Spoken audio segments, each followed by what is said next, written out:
So Fortuna 2 is the next big update for Warframe, possibly dropping as early as next week, fingers crossed, which would be at the same time as Mesa Prime and everything that's coming with her. Now, if it doesn't drop next week, then possibly the week after. They did say it's hopefully going to drop before Christmas. Now, what can we expect in this big update? Because there is quite a lot to go through, and they may even drop a few weapons or a few other little bits and pieces that we haven't been shown yet and that we don't know about. So first up, we know that Vox Solaris will be opening up its reputation ranks more, and with that will come some new items for us to buy off them for standing.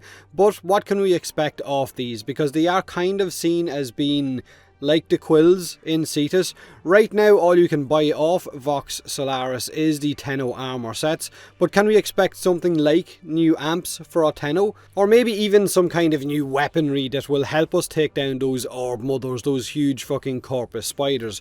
Now, they did tell us on the last dev stream that Archwing weapons are going to be usable on the ground. That's coming with Fortuna 2 as well, but in order to do that, you're going to need some kind of a device or something that you're going to need to maybe craft in order to use those Archwing weapons on the ground. So maybe you're going to have to buy something off Vox Solaris with your reputation and then craft it in order to use those weapons on the ground. Now, it is fun to speculate. Hell, even if they gave us those huge sentient arm cannons off Vox Solaris, I mean, the Corpus are experimenting on sentience on some of the bases out in Orb Heists, and the Batacore and the Ocucore are both kind of hybrid Corpus sentient weapons. So don't rule out those huge arm cannons yet. Now, along with the Vox Solaris opening up their reputation ranks, we will finally be able to actually fight our first orb mother as well, which is the Prophet Taker. This is the orb that sits out on top of the enrichment labs in Orb Heists, and it currently doesn't move. It just sits there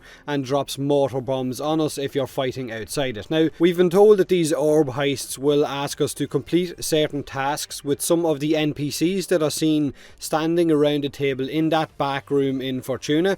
What these tasks are, we don't know. They never told us specifically what we're going to have to do, but what we do know is that they will remove the orbs and vulnerability in order to help us kill the damn things.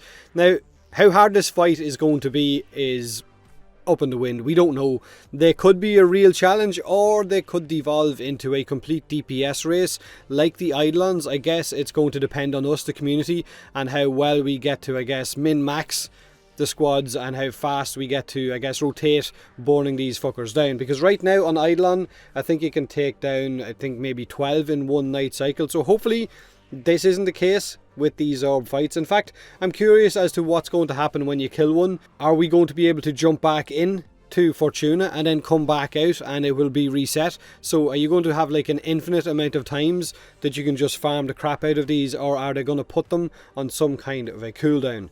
But I will talk a little bit more in a different video about the Orb Mother fights and what I guess the community expects and what they don't want these fights to turn into. Now, hopefully the rewards are also going to be worth it with these Orb Mother fights, but again, we don't know. Like maybe getting to use one of the Orb's weapons, because they have got these huge kind of cannons underneath them. Well, the Exploiter Orb does anyway, and it would look really cool on my Rhino. That's all I'm saying. My Rhino holding the Exploiter Orb's cannon is exactly what I fucking want from this game. Now, another confirmed drop with Fortuna 2 is Baruuk, our new African themed monk frame, or the John Wick frame, or the Reluctant Fighter, the pacifist themed frame, which they showed off on DevStream 120, his complete ability set. Now, he is all based around damage mitigation, crowd control, disarming, and eventually punching the absolute shit out of enemies while ragdolling the living shit out of them and shaking them in and out and all about with his punching combos. Now, he is definitely different to what we are used to from Warframes in the past, and how good he is, again, we gotta wait and see. It's going to come down to what the community can build him for and how well he actually performs once you get him into high level content. Now, Nyx and Titania are both getting a refresh to their abilities with the Fortuna 2 update. Nyx is apparently going to be harder to hit with her new passive. She will be able to amp up the damage of her mind controlled targets, making it a bit of a monster running around. She will be able to strip armor and debuff enemies with her psychic bolts, and her bubble will now return the damage types that's being fired into it back onto the targets. So instead of just dealing magnetic, it will return slash damage, impact damage, puncture, heat, and so on.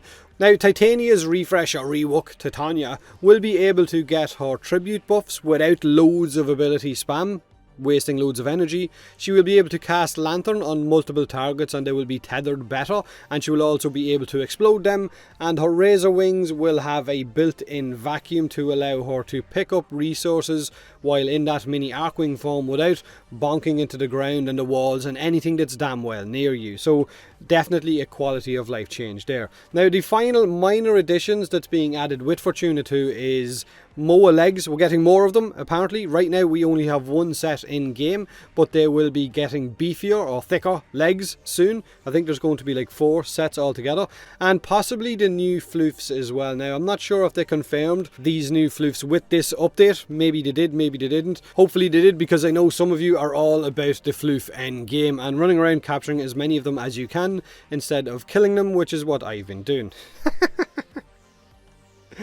Yeah, sounded a bit like a fucking witch there, didn't I? Now, like I said, they may add some additional items in with Fortuna 2 that we don't know about yet, some little bits and pieces. Maybe they'll allow us to actually get reputation from the K-Drive races. That would be feckin' nice, right?